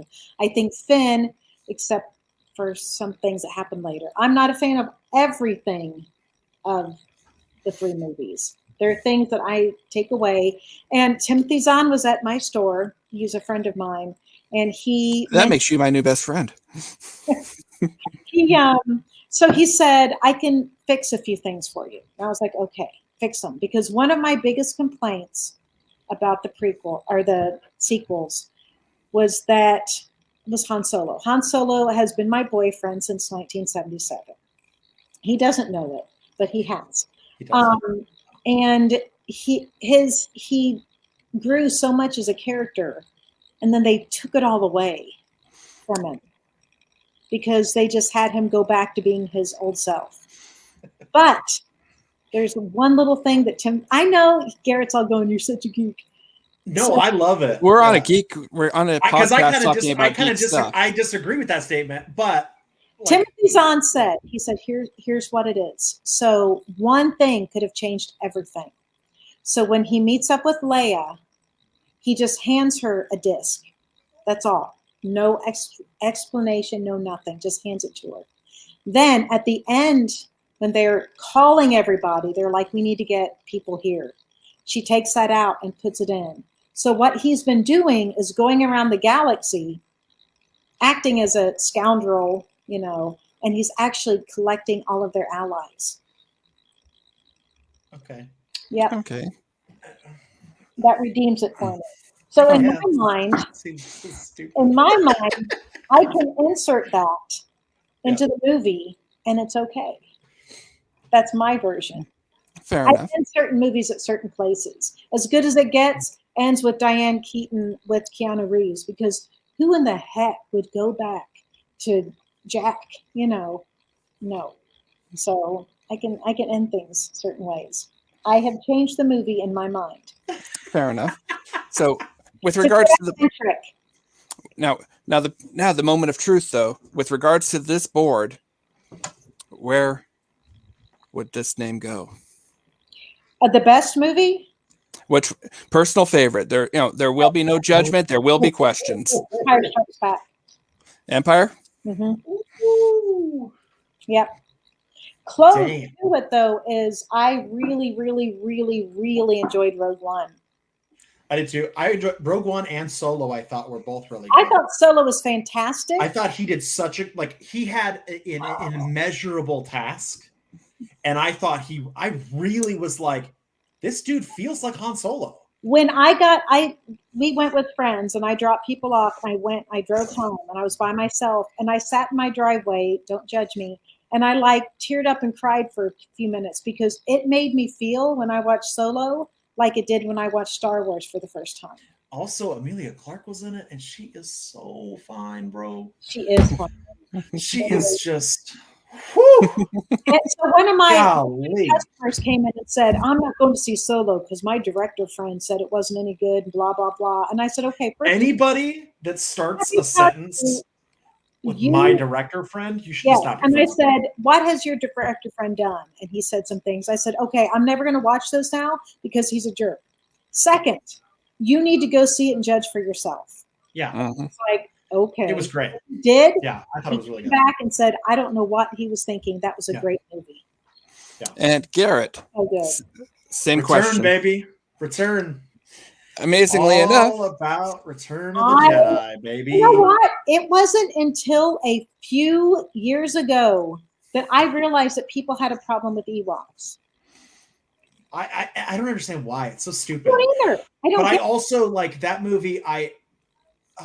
There's just so many good things in that movie, and it kind of reminds me. Like, what's funny is I kind of equate, I compare Star Wars and Lord of the Rings a lot of the same ways. Of to me, when people ask what's your favorite Lord of the Rings movie, I'm like, well, that's a really difficult question because the best story is Fellowship, right? The best action and cool stuff is Return of the King, but the best overall is Two Towers. Yep, exactly. And so but to me, caveat to that though, Star Wars feels kind of similar. Where I'm like, okay, A New Hope is really good, and there's a lot of story setup and a lot of character development. And really love for that movie, yeah. And Empire is so dark and so intense. And you but to me, Return is so the perfect blend. It's my Goldilocks. It's all the best parts of all those things in one thing. Plus I get Ewoks. Plus I get the casual Han Solo wave. There's so many good things out of that. It's so good. That you get everything in Jabba's palace is amazing. Yep. Amazing. Especially when you consider Jabba's a puppet that 5 people to operate. It's crazy. That's just nuts. Everything about Star Wars, those first 3 movies, I love everything about them. And it's really hard for me to choose Empire, but I love Empire so much because I waited. Well, I had to wait to go see it. I was going to say, look at the list. Bro. You are not alone. You're not alone. You're not alone. You know what? Tony's on A New Hope. Wait, hold up. Hold that board back up. Who's on 4? Tony, Chris Murray, James Thompson. Where's Trish at? Solo. Where is she? Oh, she's on Ewoks. Of course, she's on Ewoks. That's so on brand for so Trish. true. 100%. That's so funny. That's so true. I will say, like, of all those movies, and this is again as someone who just watches it, like, I'm not like, oh my god. I like Star Wars a lot, but I'm not a super fanboy.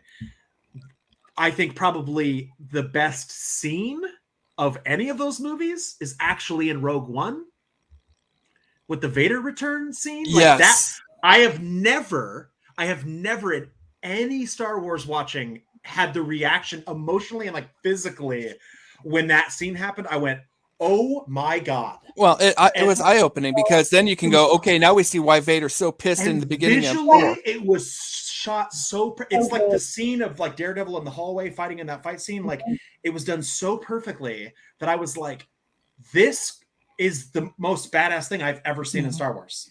This is like, I felt those dudes' fear and I was like, oh my god, please run. Like, because you know what's coming and you're like, oh my god. Just that red light coming out and I was just like, oh my, it's like when Luke showed up in Mando. It was like the same way that I was like, bro, this is not, even though he looked awful. I will say though, my favorite, probably one of my favorite scenes of any movie ever is in A New Hope, which I don't even call it A New Hope because it's Star Wars, because it's Star Wars. Yeah. When it's the twin sunset with Luke. Yes. It's one of my favorite scenes. The music is perfect. The cinematography is perfect. Everything is perfect. And it's one of those things that I can watch and just go, okay, life's good. Yeah. John Williams, if you ever watch this, thank you. Oh my gosh, thank you so much. Yeah. Oh my gosh, when they use, I'm not going to use no spoilers. Yeah, it's so good. But yeah, that scene though, Garrett, is phenomenal. And I love it. It was a sad ending, but it had to end that way. But that's the thing too, is that like, what's funny is like when I watched Rogue One, I never kind of put together in my mind like how close we are at the end of that to then like the craziness that comes after. And so as that was happening, it was like I was realizing in the moment, like, oh my god, oh no, like no, stop, like stop all this right now. Like it was such a strong ending. Oh, I was like, damn. That and like I said, the times in the theater, it was so good, so good. You know that, and because when I saw it in the theaters, Carrie Fisher had died the day before, and seeing that, seeing her, and that was just an oh my gosh. Yeah, that was. But it did a phenomenal job of explaining, because at the beginning you're going, okay, Vader's being an asshole for no apparent reason now, and now you can see you're lying to me. I know you're lying to me. You know you're lying to me. Yeah. Well, and also everybody's like, well, why is there this really easy way to like blow up the Death Star? Well, now we know. It explains so much. It was a nice rounding out. Like they took all like that stuff and just put like a nice little. It was a great. Here you go. It was a great way to answer all of the fan questions. Some of like the coolest characters too. Like, I mean, oh my god, I don't remember his name. I am one with the Force. The Force is with me. God, what is it? Donnie Yen. No, Donnie Yen, right? Donnie Yen was him. Yes, that was Donnie Yen. That character was so sick, and like Forrest Whitaker, and like there's so many good people in that, and I just feel like it got shit on. And I was like, I don't understand. And also, it had the sickest troopers, those Death Troopers. Or wait, are they Death Troopers? What's the black ones from the beginning that are like hunting those people down? Oh, they're her father and stuff. Horrible. I was like, these dudes look so. It was the first time I wanted to join the 501st. I'll do it just to wear that. Yeah, I'm a good guy person. I'm a rebel. No. I'm fair. Actually, my guest next week, Shannon Portraits, is a member of the 501st. Oh, Scarif Troopers, sick. Krennic was one of the best bad guys. First of all, greatest cape. His cape was awesome. And when he says they have a child, find it, I was like, perfect. That is so perfect. Find it. Yeah. He does not care. Just find it. I just want to know when my girl Zaj Ventress is going to show up. When what? Azaj Ventress. Oh, I can't wait for her. I cannot wait. Or Darth Riven, right? Riven is the Raven. is Darth it Raven? I thought it was Riven. Darth Revan. Is it spelled R-Y though? R-E. Oh, R-E. Like he's the one with like the red mask, right? That dude is bad. Was like rumored. I saw that. That's not going to happen. He doesn't have the chance. Just like Mara Jade, they're there's. If Mara Jade showed up, I would. I don't know who that is. He created that. He was created, or she was created by Timothy Zahn. It's like a character from the books. Yes. It's not. They haven't been like in Rebels or Wars yet, but we're hoping because Thrawn is now. So well, Thrawn's coming to the show. Like yeah, and created by Timothy Zahn. And damn it all, Thrawn was created by Timothy Zahn. And their first appearance of both of them is the same book, which I was trying to scrap some pennies together. Mara Jade and Thrawn. Yeah. Ooh. Yeah, and Luke's wife, non-canon, but it's non-canon. Well, which is kind of weird because are the hyper crystals canon? Because they're canon, yeah. Okay, because that was in the Marvel like in the new Vader series. It's in the movies. Oh, it is? Yeah. What's striking to me is going back. What's striking to me is Heir to the Empire, which is where we meet Thrawn and Mara Jade, or Mara, however you pronounce it. That's not canon, but it was during a time frame when Lucas still had a death grip on it, all things Star Wars, and he had the rule about it will be canon. Well, I think that I don't think Star Wars would be what it is today if it wasn't for Timothy Zahn keeping it alive during.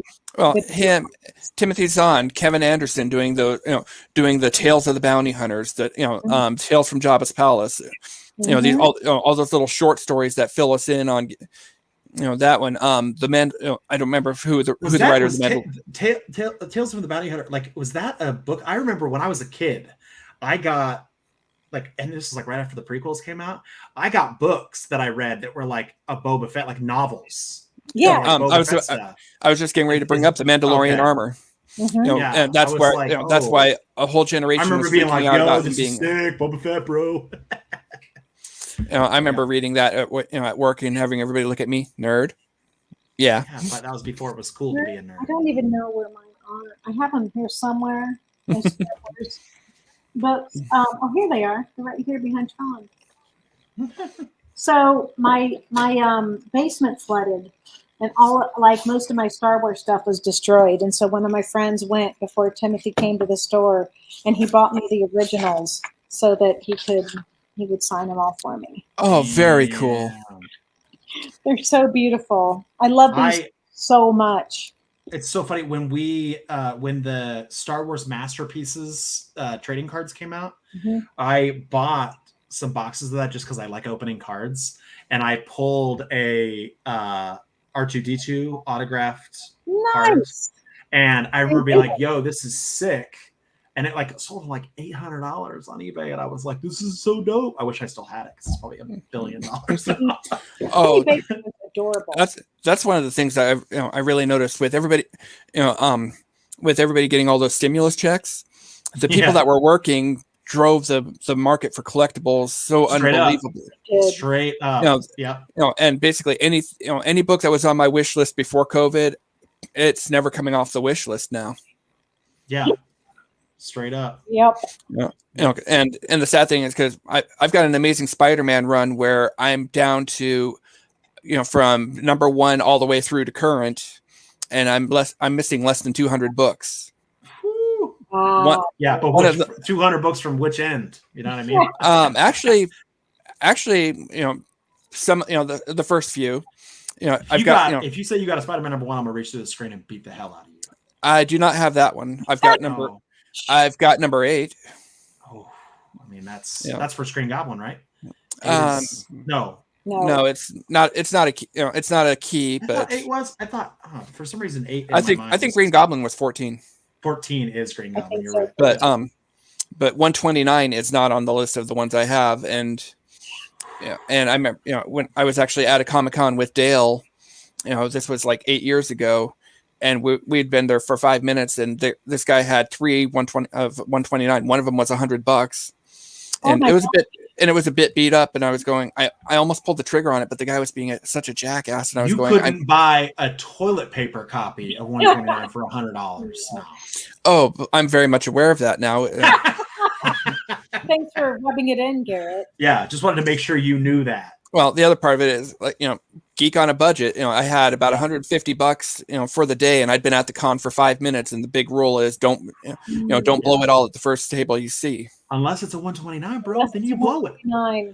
At that point, there were so many of them out there because, that's true. But in his defense, that's true. That's like so what's funny, like years ago, I mean, I'm a huge Hellboy collector, and I have every Hellboy book ever. I have all the library editions. I've got every run of everything, multiples of keys and stuff. And when I was like making good money, when I was like working for the government after I got out of the military, like I started hunting down like big keys, like, oh, this is a thing. And at the time, it was like this kind of lull that like stuff wasn't really crazy. Mm-hmm. And I was like, oh yeah. And I was like, I bought dime press 4s and like crazy obscure Hellboy keys that like now I'm like, there's no way. The question I have for you, do you have that one, the one Salt from Lake the City Comic-Con? Sure yes. do, bud. Yeah. But is it graded? No, absolutely not. But I do have a dime press 4 at a 9.6, which is really his first. I mean, it's considered the first. I mean, it's the first time. I've got that. I've got that Next Men 13 where Hellboy's on the poster in the background. He's on the poster, in the kids' room or whatever. Yeah, well, I have. That's one. Yeah, all that stuff. Plus, Seed of Destruction is probably one of the greatest like covers, in my opinion, like out there. I love that cover so much. That and Conqueror Worm. What if Mike did an homage of Seed of Destruction for Good Boy? That would never, for number one, it'd never happen. 2, if it did, I'd kill myself the next day because all my dreams have come true. And there's no reason to live anymore. But you get to work with me still. Not worth it. Yeah. That's the end, bro. That is 100% the end. Well, then I won't make it happen. I'd be like, you know what, Mike? Thanks, bud. I'm out. The end. Yeah. Speaking of being out, though, we're starting to approach 2 hours, and you guys need to eat. Oh my god! I do. This happens on almost every show where we just lose track of time talking about everything geek and because you got this old boomer fucking talking about Star Wars, getting her all riled up, Worth it. Yeah. But I thank you guys so much for coming on the show. I appreciate it. Thanks for having us. It's been so much fun. Yeah. And like you heard earlier, we've got they've got a Kickstarter out. Volume 2 of Good Boy is coming. What's the Kickstarter's drop date? February 18th. And then the next day we leave for the Good Boy World Tour. And by world we mean the United States. Yeah. And we're going to be going from California down to, we're going to go down to Los Angeles, going to Vegas, Albuquerque, Texas, Alabama, up to Indiana, and then over to PA and Ohio and all kinds of stuff, and then back to South Dakota. Yeah, all over, man. But you're not hitting the inland Northwest, though. How am I supposed to get a signed book by both of you to go on the wall? It'll happen because that'll happen. A lot. We can make that. Because a lot of these. Oh yeah, because a lot of the books that I have on the wall are, somewhere along the way, these people, the signed ones, these people have been on the show, and it's kind of a cool little homage thing. So when I send you the one I have to send you, I'll just send you an extra one. You sign. Oh yeah, we'll send it to them. Yeah. Okay. Sounds good. Yes. So awesome. To goodboycomic.com, you can get alerted about the Kickstarter. Mark, notify me on launch, and then it'll tell you when tell you when it goes live. And if you are a Good Boy fan or a Stray Dog fan, or if you like good books, good stories, you'll want it. Just no matter who you are. No matter what. No matter what, go out and back this campaign. It's going to be awesome. It is awesome. It's a great, and the greatest character in the world is in it. So. Amelia Pond from Doctor Who's coming in. Oh my gosh. Oh. Only the young one. I gotta go there, bro. For River Song, but it's fine. Oh, River Song is the bomb, man. Yeah. Well, River Song is thebomb.com. Hi, sweetie. It's hello, sweetie. I know. I have a shirt that says hello, sweetie. Don't Spoilers. mess it up. Yeah, spoilers. Don't mess it up, Christy. Come on. But that's a She's an we archaeologist. can go to. I opened a can of worms. I was where like, we can go. do not get her started on Doctor Who now. We already reined her in from Star Wars, and now we got Oh my god! Yeah, because I got my Karen's Let's put away my sonic screwdriver. When I went into but it's your signed by That's Karen signed Gillan. by Karen Gillan. Oh, that's so sick. When I went in to defend my dissertation, I had this with me. Did you? Well, I'm not getting into it. Nope. I'm getting baited and I need to eat dinner. I'm going to just keep my mouth shut. I also had many chapters named after Lord of the Rings, so it's all good. Excellent. So, thanks again for coming on the show. For everybody watching, next week, Shannon Portraits, co-creator of Dragon Ring with Cullen Bunn. That book wrapped up at Kickstarter. Shannon's going to be on, and we're going to talk about that book and a lot of Star Wars. Until next time, thanks for watching. Thank you. I'll see you later, guys. Yes. Hey, thanks for coming on. Thanks.